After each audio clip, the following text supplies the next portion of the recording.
এই দুনিয়ার পুরো জীবনটা এটা হচ্ছে আলসাময় একটা জীবন, লোভ, মরিচিকা, মায়াজাল। এই মায়াজালে আমরা আটকে আছি, ফলে মৃত্যুর কথা আমরা ভুলে গিয়েছি। পাগলের মতো ছুটছি, আরো টাকা লাগবে, আরো খ্যাতি লাগবে, আরো যশ লাগবে, আরো দাপট লাগবে। আমার এত টাকা দিয়ে কি হবে? এত সম্পদ দিয়ে কি হবে? এত ব্যস্ততা দিয়ে কি হবে তোমার? স্টপ, থামুন, অনেক হয়েছে। আন্না,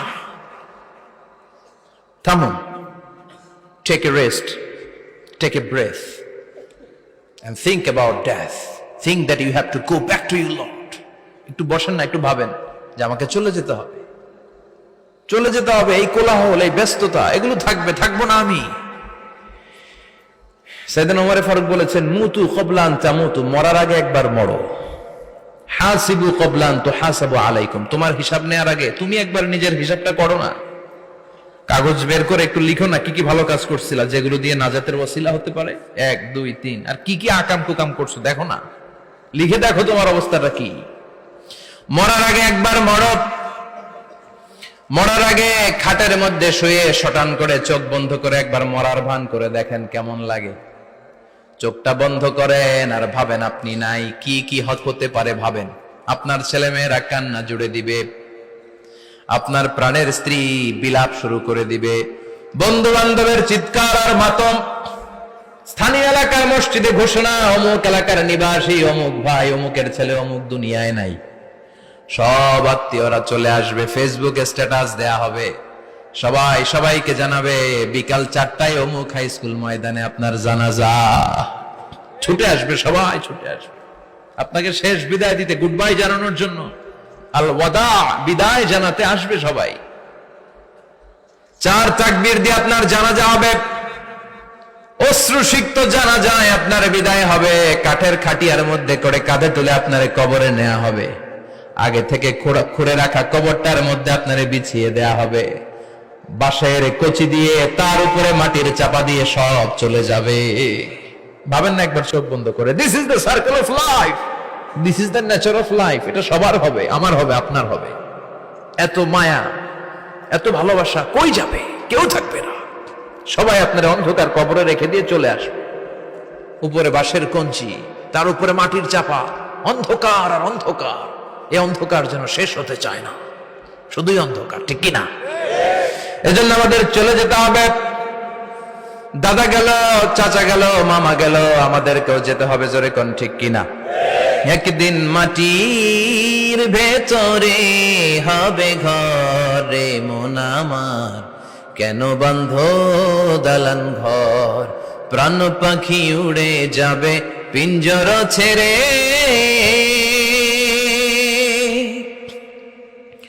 ধরা ধামে সবই রবে, তুমি যাবে চলে। বন্ধু বান্ধব যত, মাতা পিতা যারা সুত, সবই হবে তোমার পরে।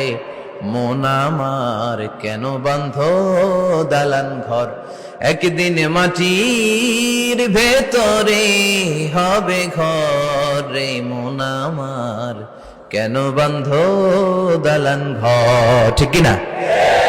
সব করে থাকবে, চলে যেতে হবে আমাদেরকে। এজন্য আখিরাতের কথা যেন আমাদের স্মরণ হয়। বিশ্বনবী বলতেন, নাহাইতুকুম আন জিয়ারাতিল কুবুর, আমি তোমাদেরকে কবর জিয়ারত করতে আগে নিষেধ করতাম, কিন্তু এখন নিষেধাজ্ঞা প্রত্যাহার করে নিলাম।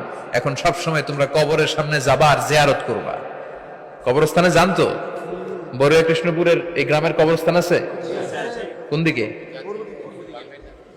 পূর্ব দিকে আছে, গোখরার জলের ওদিকে। যান আপনারা, একটু যাবেন, একটু গেলে আখিরাতের কথাটা স্মরণ হবে। ওখানে ছোট শিশুরা শুয়ে আছে, কিশোর যুবকরা আছে, আপনার মতো তাগড়া যুবক, মুরব্বীরা আছে। এরা এই এলাকায় থাকতো, এরা আকাশ থেকে নেমে আসে না, এই এলাকার সন্তান আজ নাই। একটা সার্টেন পিরিয়ড শেষে আপনিও থাকবেন না। This is the nature of life, this is the circle of life. ছোট্ট শিশু হয়ে এসেছিলেন, শৈশব, কৈশোর, যৌবন, প্রৌঢ়ত্ব। আগে ছিলেন সিঙ্গেল, বিয়ে করে হয়ে গেলেন ডবল। এরপরে আল্লাহ আপনাকে একটা মেয়ে দিল, এরপরে মেয়েকে বিয়ে দিয়ে শ্বশুর হলেন, এরপরে ওই মেয়ের ঘরে সন্তান হতে নানা হলেন। আর কতদিন? অনেক দিন হলো তো, অনেক লম্বা সময় পেয়েছেন আপনি। Think about death. এবার যাওয়ার কথা ভাবেন। আখিরাতের সামানের কথা ভাবেন, ফিরে যেতে হবে। কি শক্তিশালী যুবক, বার্ধক্য চলে আসলে লাঠি ছাড়া চলতে পারে না। কুচকুচে কালো দাড়ি সাদা হয়ে যায়, দাড়ির শুভ্রতা, বয়সের ভার, রং ধরা যৌবন জং ধরে শেষ, ঠিক কিনা? This is the circle of life. যুবক ভাইরা, এটাই জীবন, চলে যেতে হবে, কেউ থাকতে পারবে না, ঠিক কিনা? এটা রিমাইন্ডার আল্লাহ এই সূরার ভেতরে দিয়েছেন যে তোমাদেরকে ফিরে যেতে হবে, এই লোভ লালসা ছেড়ে দাও। রব্বুল আলামিন বলেন, আলহাকুমুত তাকাসুর হাত্তা যুরতুমুল মাকাবির। ও গোলাম, দুনিয়ার সম্পদ, লোভ লালসা তোদেরকে পাগল বানিয়ে দিয়েছে। এই লোভ পাগলামি কোনোদিন তোদের থামবে না যতদিন না তোরা কবরে ঢুকবি, ঠিক কিনা? কার কথা? আল্লাহ বললেন, দুনিয়ার সম্পদ আর লোভ আর মোহে তোমরা গাফেল হয়ে গিয়েছো। আখিরাতের কথা বেমালুম তোমরা ভুলে গিয়েছো, কিন্তু আখিরাতে তোমাদের যেতেই হবে, কবরের বাড়িতে তোমাদের ঢুকতেই হবে, ঠিক কিনা? যেতেই হবে, আমরা ভুলে যাই। আলহাকুমুত তাকাসুর, অতিরিক্ত পাওয়ার লোভ, বেশি বেশি খাওয়ার লোভ, বেশি বেশি জমানোর লোভ মানুষকে গাফেল বানিয়ে দিয়েছে। এটা মানুষের স্বভাব, আরো চাই আরো চাই, এই স্বভাবটা আছে না নাই? দেখবেন ছোট বাচ্চারা মসজিদের দোয়া অনুষ্ঠান শেষে জিলাপি দেয় না? বড়ে কৃষ্ণপুর কি দেয়? আগে বাতাসা দিত না, এখন কি দেয়? জিলাপি দেয়, মিষ্টি দেয়। তো মসজিদের 2-3 গেট থেকে যদি দেয়, ছোট বাচ্চারা দেখবেন এদিক দিয়ে কয়েকটা নিয়ে আবার ওই গেটে লাইন ধরে। ওর হাত হলো ছোট হাত, ওর হাত ভর্তি জিলাপি, আর নেওয়ার জায়গা না, এরপর আরেক জায়গায় লাইন ধরছে, আরো লাগবে, আরো লাগবে, এই আরো আরো আরো চাই। এই স্বভাবটাই মানুষকে কুড়ে কুড়ে শেষ করে দিয়েছে। এত লাগবে কেন তোমার? চাহিদার কোনো শেষ নাই, unlimited demand of human being. যার আছে বেশি তার চাই বেশি, যার সাইকেল আছে তার হুন্ডা চাই, হুন্ডা আছে তো প্রাইভেট কার চাই, প্রাইভেট কার আছে তো প্লেন চাই, প্লেন আছে তো হেলিকপ্টার চাই, হেলিকপ্টার আছে তো ওইটা চাই, ওইটা আছে তো সেটা চাই, ঠিক কিনা? এলাকার মেম্বার যে হয়েছে চেয়ারম্যান হতে চায়, আছে না নাই? চেয়ারম্যান সাহেব এমপি হতে চায়, আছে না নাই? এমপি সাহেব মন্ত্রী হতে চায়, আছে না নাই? মন্ত্রী সাহেব প্রধানমন্ত্রী হতে চায়, আছে না নাই? কিন্তু এই দেশে সুযোগ নাই, কথা কন। এই দেশে প্রধানমন্ত্রী সিলেক্টেড, 2-3 জনের বাইরে কেউ প্রধানমন্ত্রী হতে পারবি না, ঠিক কিনা? আমার এই জীবনে তো আমি 2-3 জনই দেখলাম। বেগম খালেদা জিয়া, মাননীয় প্রধানমন্ত্রী শেখ হাসিনার ছোট্টবেলা দেখেছি এরশাদকে, আমরা তখন ছোট। তো মানুষের চাহিদার কোনো শেষ নাই, যার আছে বেশি তার চাই বেশি।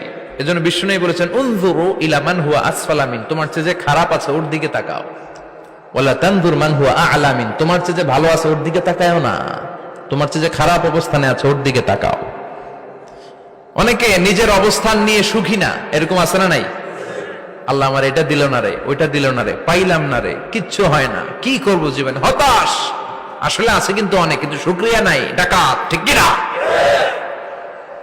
নিজের অবস্থান নিয়ে সুখী না, কিন্তু অনেক লোক আছে তারা আপনার অবস্থানে পৌঁছতে চায়। তাদের দিকে তাকিয়ে দেখেন, আপনি যে অবস্থানে আছেন এই অবস্থানে পৌঁছাটা অনেকের কাছে স্বপ্ন। তারা প্রতিনিয়ত সংগ্রাম আর স্ট্রাগল করে যাচ্ছে আপনার অবস্থানে পৌঁছতে, আর আপনি এটা নিয়ে সন্তুষ্ট না। শেখ সাদির নাম শুনেছেন? বালাগাল উলা কাশাফাত দুজা, এই কবিতাটার রচয়িতা ইরানের বিখ্যাত এক কবি। উনি একবার আর্থিক সমস্যার মধ্যে দিয়ে সময় কাটাচ্ছেন, টাকা নাই, পয়সা নাই, পায়ে দেওয়ার মতো জুতা নাই। উনি খুব দুঃখ পেলেন, হায় রে, আমি ইরানের এত বড় কবি, আমার পায়ে দেওয়ার মতো জুতা নাই। দুঃখ ভরা মন নিয়ে রাস্তায় হাঁটতে বেরোলেন। হাঁটতে হাঁটতে হঠাৎ দেখলেন একটা লোক শুয়ে শুয়ে কাঁদছে, ওই লোকটার 2টা পাই নাই, পাই নাই। উনি সেজদায় পড়ে গেলেন, আল্লাহর কাছে ক্ষমা চাইলেন, আল্লাহ অনেক দিয়েছো, শুকর আলহামদুলিল্লাহ। এজন্য যেই পরিস্থিতিতেই থাকি না কেন আমরা কি পড়বো? জোরে বলেন, কি পড়বো? এজন্য কানাতু মিনাল ইসলাম, অল্পে তুষ্ট থাকার নাম হলো ইসলাম। সম্পদ লাগবে কিন্তু সম্পদের পাহাড় লাগবে না, ঠিক কিনা? অল্প খান, অল্প পড়েন, অল্প জমান, অল্পের ভেতরে বরকত ঢুকাইয়া দিছে কে? দেখবেন যাদের সম্পদ অল্প তারা সুখী বেশি। জরিপে এটা দেখা গিয়েছে, অনেক সার্ভেতে এটা এসেছে, যারা সম্পদশালী এরা দুঃখী বেশি। এদের দুঃখ বেশি, টেনশন বেশি, খুব স্বাভাবিক। টাকা যার বেশি, রোগ তার বেশি। টাকা যার বেশি, টেনশন তার বেশি। টাকা যার বেশি, ঘরে শান্তি তার কম। আছে না নাই? ঘরের ভেতরে অশান্তি, ছেলে কথা শোনে না, ছেলে টানে গাঞ্জা, মেয়ে করে পরকিয়া। আছে না নাই? স্ত্রী কথা শোনে না, ভালোবাসা নাই, ঘরটা জাহান্নামের টুকরা। রোগ বালাই, এক একটা হসপিটাল বিল পরিশোধ করতে মাসে 5 লাখ 10 লাখ। আছে না নাই? কিছু খেতে পারে না, ডাক্তার একেবারে ডায়েট মেনু বেঁধে দিয়েছে। Diet, very diet menu. এটা এটা এটা এটা কিছুই খাবেন না, শুধু গরু খাবেন না, খাসি খাবেন না, চিংড়ি খাবেন না, খালি ঘাস খাবেন। ইচ্ছে মতো ঘাস খাবেন, মানে ঘাস জাতীয় যত আইটেম আছে সব খাবেন। শাক খাবেন, সবজি খাবেন, সালাদ খাবেন। গরু, চিংড়ি, মুরগি, গোশত, ইলিশ কিছু খেতে পারে না। তাহলে রোগ বেশি, খাওয়ার মজা নাই, ঘরে সাংসারিক শান্তি নাই, খালি ব্যারাম আর ব্যারাম। ঠিক কিনা? কিন্তু সম্পদের পাহাড় ঘটেছে। আর অল্প যারা খায়, অল্প পড়ে, রিক্সাওয়ালা, কুলিওয়ালা, অল্প বেতনের চাকরি, কিন্তু হক হালালি মেনে চলে, দেখবেন শান্তি আছে অনেক। হ্যাঁ, বাসা ভাড়া দেয়, ফ্যামিলি চালায়, বাচ্চাদের স্কুল বিল, এরপরও মাস শেষে 1-2 হাজার টাকা হাতে থেকে যায়। আর ওর প্রতি মাসে 10 কোটি টাকা ইনকাম, তারপরও ব্যাংকের ঋণ আছে না নাই? সুখ কারে বলে? কিভাবে আপনি সুখকে ডিফাইন করবেন? সুখ তো টাকায় কিনা যায় না। শান্তি টাকা দিয়ে হয় না, শান্তি দেওয়ার মালিক কে? শান্তি আছে অল্প খেয়ে শুকর করার মধ্যে, শান্তি আছে আলহামদুলিল্লাহর মধ্যে। চিল্লায় বলেন ঠিক কিনা? এজন্য অল্প খাবো, অল্প পড়বো, অল্প জামাবো, অল্পের ভেতরে বরকত দিয়েছে কে? দেখেন, ধনী ভাইরা খেতে পারে না, কিন্তু রিক্সাওয়ালার কি সমস্যা হয়?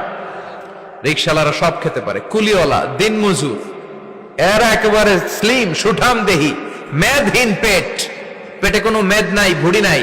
আর কোটিপতিদের মেদ আসারা নাই, এত বড় বড় পেট। ঠিক কিনা? আমাদেরও পেট আছে, তবে হালাল পেট। এটা হারাম টাকা দিয়ে এই ভুড়ি বানাই নাই আমরা। চিল্লায় বলেন ঠিক কিনা? রিক্সাওয়ালা, কুলিওয়ালা নিজেও নামাজ পড়ে, বউ নামাজ পড়ে, বাচ্চাটাও নামাজ পড়ে, রিক্সা চালায় আর জিকির করে লা ইলাহা